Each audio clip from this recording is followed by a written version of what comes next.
মাস্টার্সের last দিনের এক্সামটাও দেখতে দেখতে শেষ হয়ে গেল। তারপরেই চলে গিয়েছিলাম বাবার সাথে একটু ঘুরতে গার্ল স্ট্রিট পেট মার্কেট। আমার কয়েকটা অ্যাকোরিয়ামে জিনিসপত্র কেনার ছিল, অনেক দিন পর আবার পেট মার্কেটে এলাম।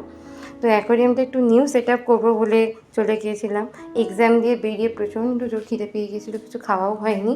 তারপরে একটা কচুরির দোকান দেখে বাবার আমি অনেক দিন পর একটু কচুরি খেলাম। ফেরার পথে ডানলভ জুডিওতে গিয়ে একটা শাওয়ার জেল নিলাম, যেটা প্রাইস ছিল 99। ফেরার পথে পাড়ার লাইট দেখে মনে হচ্ছিল পুজো শুরুই হয়ে গেছে, কিন্তু আমার একটাও কিছু কেনা হয়নি, শপিং একদমই হয়নি, কারণ 29 তারিখ লাস্ট এক্সাম আমি শেষ করেছি। দুটো অ্যাঞ্জেল ফিশ নিয়েছিলাম, যেগুলি বাড়ি আসা মাত্রই অ্যাকোরিয়ামের ওপর রেখে তার নিজের জায়গায় কিছুক্ষণ পর ছেড়ে দিয়েছিলাম। এটা ছিল আমার পুরনো অ্যাকোরিয়াম সেট আপ। নতুন অ্যাকোরিয়াম সেট আপের একটা ভিডিও তোমাদের সাথে শেয়ার করবো। জলটার অবস্থা খুবই খারাপ ছিল, যেহেতু এতদিন এক্সাম চলেছে, পরিষ্কার করার সময় পাইনি। আর এই ছিল আমার বাড়ির সামনের লাইটিং। তো ভিডিওটি ছিল এটুকুই। ভিডিওটি ভালো লাগলে একটা লাইক করে দিও। দেখা হচ্ছে নেক্সট ব্লগে। টাটা।